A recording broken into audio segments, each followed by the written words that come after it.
നമ്മുടെ കർത്താവ് ഈശോ മിശിഹായുടെ കൃപയും പിതാവായ ദൈവത്തിന്റെ സ്നേഹവും പരിശുദ്ധാത്മാവിന്റെ സഹവാസവും നാം എല്ലാവരോടും കൂടി ഉണ്ടായിരിക്കട്ടെ, ഇപ്പോഴും എപ്പോഴും എന്നേക്കും. യോഹന്നാന്റെ സുവിശേഷം 6-ാം അധ്യായം 52-ാം വചനം വായിക്കാം. യോഹന്നാൻ 6:52. ഇതേപ്പറ്റി യഹൂദർക്കിടയിൽ തർക്കമുണ്ടായി.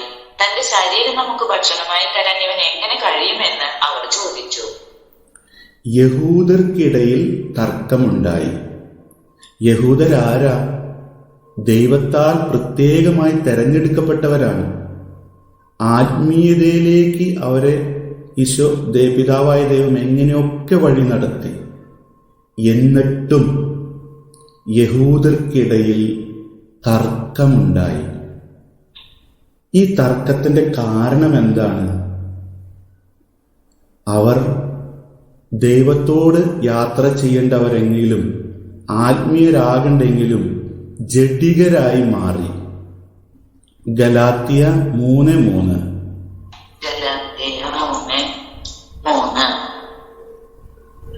ആത്മാവിൽ ആരംഭിച്ചിട്ട് ഇപ്പോൾ ശരീരത്തിൽ അവസാനിപ്പിക്കുവാൻ മാത്രം പോഷന്മാരാണോ നിങ്ങൾ?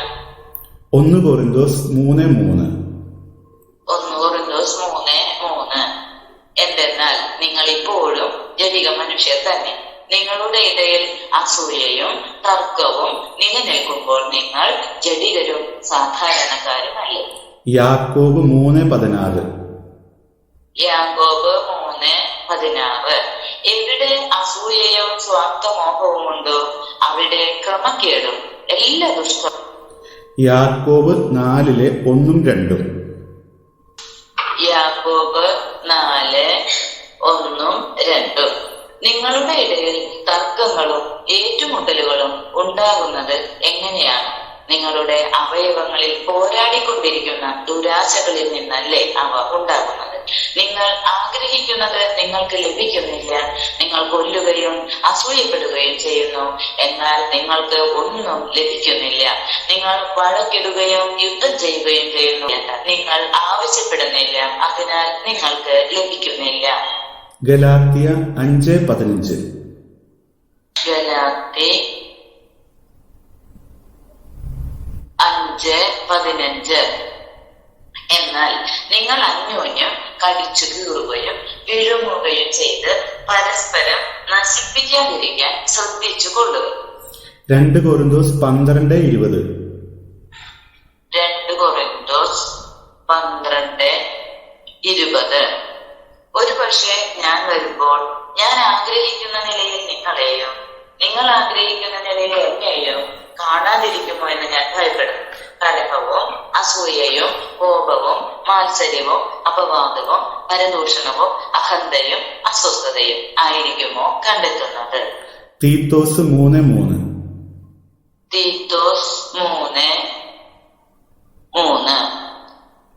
എന്തെന്നാൽ നാം തന്നെയും ഒരു കാലത്ത് മൂഢന്മാരും അനുസരണമില്ലാത്തവരും തെറ്റായ മാർഗത്തിലൂടെ നയിക്കപ്പെട്ടവരും പലതരം മോഹങ്ങൾക്കും സുഖേച്ഛകൾക്കും അടിമപ്പെട്ടവരും ദ്രോഹബുദ്ധിയിലും അസൂയയിലും ദിവസങ്ങൾ കഴിച്ചവരും മനുഷ്യരാൽ വെറുക്കപ്പെട്ടവരും പരസ്പരം വെറുക്കുന്നവരുമായിരുന്നു. റോമ 13:13. റോമ 13:13. പകലിന് യോജിച്ച വിധം നമുക്ക് പെരുമാറാം. സുഖലോലുപതയിലോ മദ്യലഹരിയിലോ അവിഹിത വേഴ്ചകളിലോ വിഷയാസക്തിയിലോ കലഹങ്ങളിലോ അസൂയയിലോ വ്യാപരിക്കരുത്. 1 പത്രോസ് 2:1. 1 പത്രോസ് 2:1. നിങ്ങൾ എല്ലാ തിന്മയും വഞ്ചനയും കാപട്യവും അസൂയയും അപവാദവും ഉപേക്ഷിക്കുവിൻ.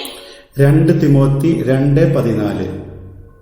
2 തിമോത്തി 2:14. വിശ്വസ്ത കൃത്യം. ഇത് അവരെ അനുസ്മരിപ്പിക്കുക. വാക്കുകളെ ചൊല്ലി തർക്കങ്ങളിൽ ഏർപ്പെടാതിരിക്കാൻ അവരെ ദൈവസന്നിധിയിൽ ഉപദേശിക്കുക. ഇത്തരം തർക്കങ്ങൾ യാതൊരു ഗുണവും ചെയ്യുകയില്ല, ശ്രോതാക്കളെ നശിപ്പിക്കുകയേയുള്ളൂ. 1 തിമോത്തി 6:4. 1 തിമോത്തി 6:4. നമ്മുടെ കർത്താവായ യേശുക്രിസ്തുവിന്റെ യഥാർത്ഥ വചനങ്ങളോടും ദൈവഭക്തിക്ക് ചേർന്ന പ്രബോധനങ്ങളോടും യോജിക്കാതിരിക്കുകയോ ചെയ്താൽ അജ്ഞനുമാണ്. എല്ലാറ്റിനെയും ചോദ്യം ചെയ്യാനും വാക്കുകളെ ചൊല്ലി തർക്കിക്കാനുമുള്ള ദുർവാസനയ്ക്ക് വിധേയനാണവൻ. ഇതിൽ നിന്ന് അസൂയയും വഴക്കും അപവാദവും ദുസ്സംശയങ്ങളും ഉണ്ടാകുന്നു. തീത്തോസ് 3:9. തീത്തോസ് 3:9. അതുപോലെ അർത്ഥശൂന്യമായ വാഗ്വാദങ്ങളിലും വംശാവലികളെ കുറിച്ചുള്ള ചർച്ചകളിലും കലഹങ്ങളിലും നിയമത്തെ കുറിച്ചുള്ള തർക്കങ്ങളിലും നിന്ന് ഒഴിഞ്ഞു നിൽക്കുക. അവ പ്രയോജനരഹിതവും നിഷ്ഫലവുമാണ്. 1 തിമോത്തി 1:6. ചില ആളുകൾ ഇവയിൽ നിന്ന് വ്യതിചലിച്ച് അർത്ഥശൂന്യമായ ചർച്ചകളിലേക്ക് തിരിഞ്ഞിട്ടുണ്ട്. എസെക്കിയേൽ ഒരു മൗന പ്രവാചകനായിരുന്നു. കാരണം എസെക്കിയേലിന് ദൈവം പ്രത്യക്ഷപ്പെട്ടിട്ട് 7 വർഷമാണ് മൗനത്തിലേക്ക് വിട്ടത്. പ്രവാചക ദൗത്യമാണെന്ന് പറഞ്ഞ് പലപ്പോഴും നമ്മൾ തർക്കങ്ങളിൽ ഏർപ്പെടാറുണ്ട്. ആത്മീയ കാര്യങ്ങളെക്കുറിച്ചും രാഷ്ട്രീയ കാര്യങ്ങളെക്കുറിച്ചും ഭവനത്തിന്റെ കാര്യങ്ങളെക്കുറിച്ചും. പക്ഷേ ശരിക്കും ദൈവം നമ്മളെ അത്തരം തർക്കങ്ങളിലേക്ക് വിളിച്ചിട്ടുണ്ടോ? ഇത് നമ്മുടെ തന്നെ സൃഷ്ടിയല്ലേ? എസെക്കിയേൽ 3:22 മുതൽ 27 വരെ. എസെക്കിയേൽ 3:22 മുതൽ 27 വരെ. അവിടെ കർത്താവിന്റെ കരം എന്റെ മേലുണ്ടായിരുന്നു. അവിടുന്ന് എന്നോട് അരുളി ചെയ്തു, എഴുന്നേറ്റ് സമതലത്തിലേക്ക് പോവുക. അവിടെ വെച്ച് ഞാൻ നിന്നോട് സംസാരിക്കും. ഞാൻ എഴുന്നേറ്റ് സമതലത്തിലേക്ക് പോയി.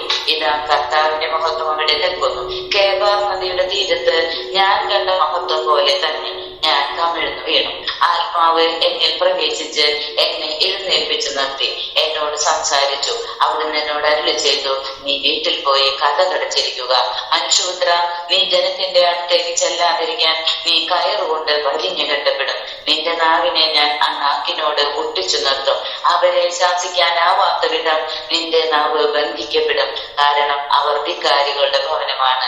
എന്നാൽ ഞാൻ നിന്നോട് സംസാരിക്കുമ്പോൾ നിന്റെ അധരങ്ങൾ തുറക്കപ്പെടും. ദൈവമായ കർത്താവ് അരുളി ചെയ്യുന്നു എന്ന് നീ അപ്പോൾ അവരോട് പറയണം. കേൾക്കുന്നവൻ കേൾക്കട്ടെ, കേൾക്കാൻ മനസ്സില്ലാത്തവൻ കേൾക്കാതിരിക്കട്ടെ. അവർ ധിക്കാരികളുടെ ഭവനമാണ്.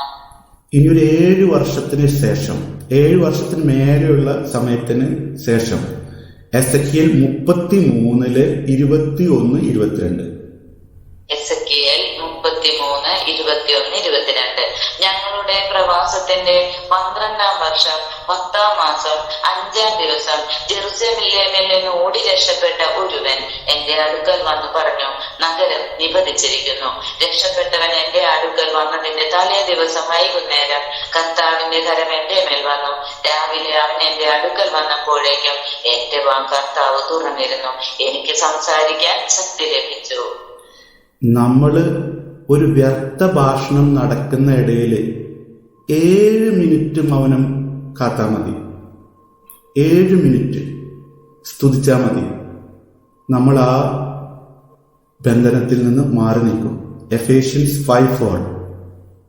എഫേഷ്യൻസ് 5:4. മ്ലേച്ഛതയും വ്യർത്ഥഭാഷണവും ചാബല്യവും നമുക്ക് യോജിച്ചതല്ല. പകരം കൃതജ്ഞതാ സ്തോത്രമാണ് ഉചിതം. പ്രഭാഷകൻ 19:6 മുതൽ 10 വരെ. പ്രഭാഷകൻ 19:6 മുതൽ 10 വരെ. വ്യർത്ഥഭാഷണത്തെ വെറുക്കുന്നവൻ തിന്മയിൽ നിന്ന് ഒഴിഞ്ഞിരിക്കും. കേൾക്കുന്നതെല്ലാം പറഞ്ഞു നടക്കരുത്, നിനക്കൊന്നും നഷ്ടപ്പെടുകയില്ല. മിത്രത്തോടായാലും ശത്രുവിനോടായാലും കേട്ടത് പറയരുത്. പാപമാവുകയില്ലെങ്കിൽ അത് നീ വെളിപ്പെടുത്തരുത്. കേൾക്കുന്നവന് നിന്നിൽ വിശ്വാസം നഷ്ടപ്പെടും. ക്രമേണ അവൻ നിന്നെ വെറുക്കും. കേട്ട കാര്യം നിന്നോടൊത്ത് മരിക്കട്ടെ. ധൈര്യമായിരിക്കുക, നീ പൊട്ടിത്തെറിക്കുകയില്ല. ഈശോ ആത്മീയ കാര്യങ്ങളെ കുറിച്ചും വളരെയധികം വിവേചനത്തോടു കൂടിയേ സംസാരിക്കാവൂ എന്ന് മത്തായി 7:6 പറഞ്ഞിട്ടുണ്ട്. മത്തായി 7:6. വിശുദ്ധമായത് നായ്ക്കൾക്ക് കൊടുക്കരുത്. നിങ്ങളുടെ മുത്തുകൾ പന്നികൾക്ക് ഇട്ടുകൊടുക്കരുത്. അവ അത് ചവിട്ടി നശിപ്പിക്കുകയും തിരിഞ്ഞു നിങ്ങളെ ആക്രമിക്കുകയും ചെയ്തേക്കാം. എസെക്കിയേലിനോട് ആവശ്യപ്പെട്ട ആ കാര്യം ഒന്ന് നോക്കാം. എസെക്കിയേൽ 3:24. എസെക്കിയേൽ 3:24. ആത്മാവ് എന്നിൽ പ്രവേശിച്ചു പ്രവേശിച്ച് എന്നെ എഴുന്നേൽപ്പിച്ചു നിർത്തി എന്നോട് സംസാരിച്ചു. അവിടുന്ന് എന്നോട് അരുളി ചെയ്തു, നീ വീട്ടിൽ പോയി കതകടച്ചിരിക്കുക. ഈ കതക് അടച്ചിരിക്കുക എന്ന് പറയുന്നത് ഇത്തരം വ്യർത്ഥ ഭാഷണങ്ങളിൽ നിന്ന് മാറി ആന്തരികമായിട്ടും ഉള്ളിൽ സംസാരിക്കുന്നവരുണ്ട്. ചിലപ്പോൾ പുറത്തൊന്നും പറഞ്ഞില്ല എന്ന് വരും. അത് കാര്യമില്ല, കതക് അടയ്ക്കണം. മത്തായി 6:6. മത്തായി 6:6. എന്നാൽ നീ പ്രാർത്ഥിക്കുമ്പോൾ നിന്റെ മുറിയിൽ കടന്ന് കതകടച്ച് രഹസ്യമായി നിന്റെ പിതാവിനോട് പ്രാർത്ഥിക്കുക. രഹസ്യങ്ങൾ അറിയുന്ന പിതാവ് നിനക്ക് പ്രതിഫലം നൽകും. 2 രാജാക്കന്മാർ 4:33. 2 രാജാക്കന്മാർ 4:33. അവൻ ഉള്ളിൽ കടന്ന് വാതിലടച്ചു. മുറിക്കുള്ളിൽ അവനും കുട്ടിയും മാത്രമായി എലീശ കർത്താവിനോട് പ്രാർത്ഥിച്ചു. ഏശയ്യ 26:20. ഏശയ്യ 26:20. എന്റെ ജനമേ, വരുവൻ, മുറിയിൽ പ്രവേശിച്ച് വാതിലടയ്ക്കുവൻ. ക്രോധം ശമിക്കുന്നത് വരെ അല്പസമയത്തേക്ക് നിങ്ങൾ മറഞ്ഞിരിക്കുവിൻ. ഇങ്ങനെ മറഞ്ഞിരുന്നാലാണ് നമ്മൾ സ്വസ്ഥതയിലേക്ക് വളരുള്ളൂ. അപ്പോഴാണ് ഹൃദയത്തിൽ വചനം സംഗ്രഹിക്കുകയും ആത്മാവ് നമ്മളോട് സംസാരിക്കുന്നത് നമുക്ക് മനസ്സിലാവുകയുള്ളൂ. ഏശയ്യ 30:15. ഏശയ്യ 30:15. അതിനാൽ ഇസ്രായേലിന്റെ പരിശുദ്ധനായ ദൈവമായ കർത്താവ് അരുളി ചെയ്തു, തിരിച്ചു വന്ന് സ്വസ്ഥമായിരുന്നാൽ നിങ്ങൾ രക്ഷപ്പെടും. സ്വസ്ഥതയും ആശ്രയവുമായിരിക്കും നിങ്ങളുടെ ബലം. എന്നാൽ നിങ്ങൾ അങ്ങനെ ആയിരിക്കുകയില്ല. കൃപയിൽ വളരുന്നുണ്ടെങ്കിൽ, ജനപ്രീതിയിൽ വളരണമെങ്കിൽ സംസാരിക്കേണ്ടി വരും. നമുക്ക് വളരേണ്ടത് കൃപയിലാണെങ്കിൽ യേശു കാണിച്ചു തന്നിട്ടുള്ള മാർഗം ഏശയ്യ 53:7. ഏശയ്യ 53:7. അവൻ മർദ്ദിക്കപ്പെടുകയും പീഡിപ്പിക്കപ്പെടുകയും ചെയ്തു, എങ്കിലും അവൻ ഒരിയാടിയില്ല. കൊല്ലാൻ കൊണ്ടുപോകുന്ന കുഞ്ഞാടിനെ പോലെയും രോമം കത്രിക്കുന്നവരുടെ മുൻപിൽ നിൽക്കുന്ന ചെമ്മരിയാടിനെ പോലെയും അവൻ മൗനം പാലിച്ചു.